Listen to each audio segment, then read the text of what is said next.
The 2013-2018 Kymco K-Pipe 125. The mini-streetbike market heats up with new competition to go head-to-head with the long-standing K-Pipe 125 from Kwang Yang Motor Co., Ltd., better known to us as the Taiwanese manufacturer, Kymco, introduced not long ago to the U.S. market. Intended to be lightweight and fuel-efficient, the K-Pipe gives the pocket bike class, long dominated by Honda with the Grom and now with the Z125 PRO from Kawasaki, a viable, less expensive option. Entry level? Yes. Commuter? Sure. Fun? Definitely. Continue reading for my review of the Kymco K-Pipe 125. Design. The K-Pipe is small and agile enough to let you filter through traffic and still has enough get up and go to get up and go.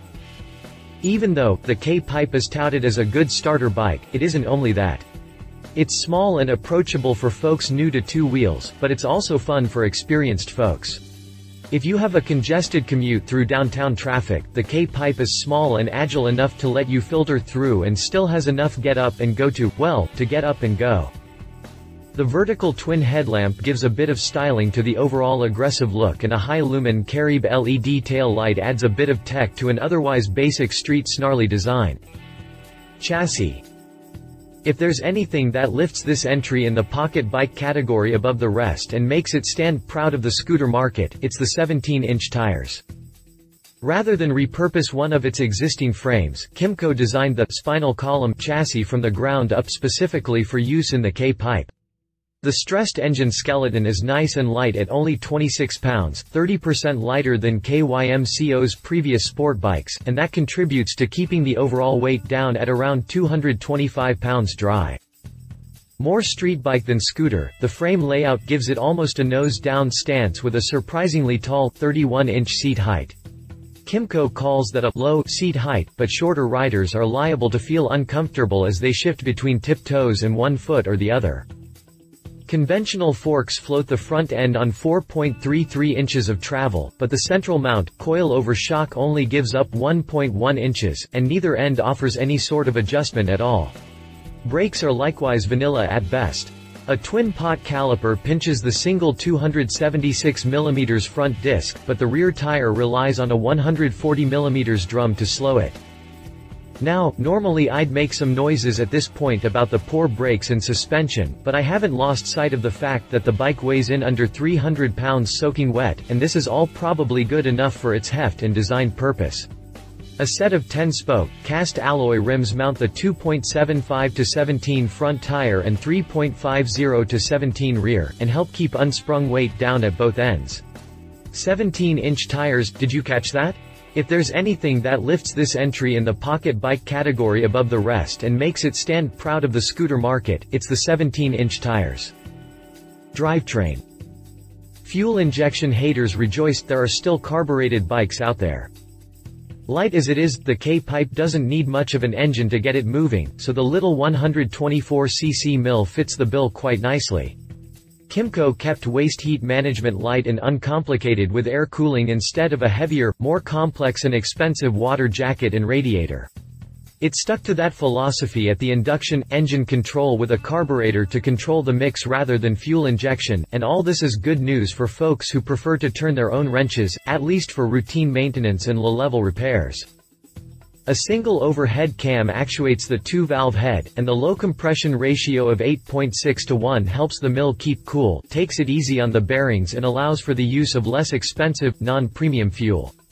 The engine runs a square layout with bore and stroke both measuring out at 54 mm, and that gives us a total of 8 horsepower at 7,000 revolutions per minute and 6.3 pound-feet of torque at 6,000 revolutions per minute.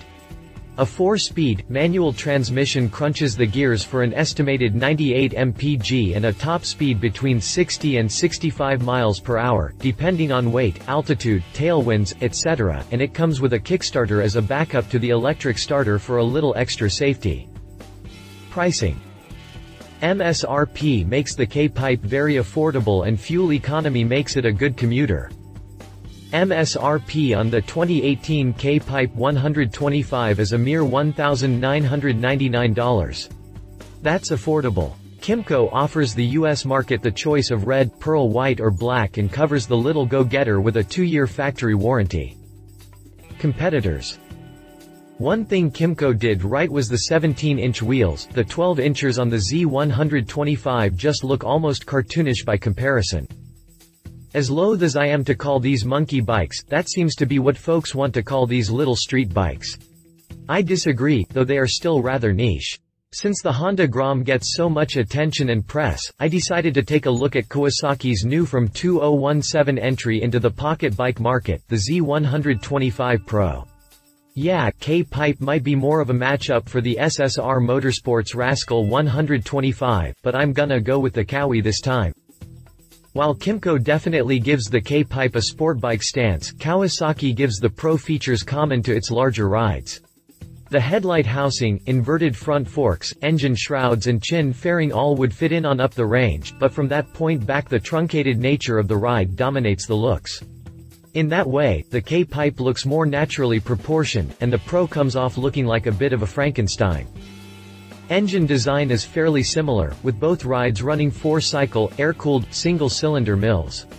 Kawasaki steps it up a bit with electronic fuel injection instead of carburetors, which is a plus to many, but I still prefer a carb, cause at least I can work on it. As you might imagine, power numbers are very similar.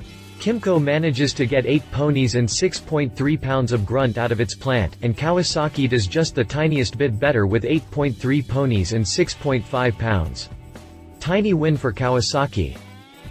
The Z125 comes off looking a lot more sturdy when we consider the suspension components, namely the confidence-inspiring, inverted front forks and preload adjustable monoshock in back. It also sports disc brakes all around, opposed to the disc drum combo on the K-Pipe. One thing Kymco did right was the 17-inch wheels. The 12 inches on the Z125 just look almost cartoonish by comparison. All in all, Kawasaki's experience shows in the chassis, and seems to make for a more solid ride. Kymco picks up a win at the till.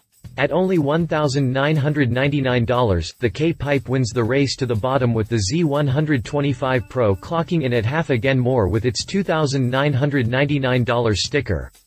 Riders looking for absolute bargain basement transportation might find a match with the K-Pipe, but I think if you want to really have something that will stand up to the abuse associated with fun, the extra grand for the Pro might be the way to go.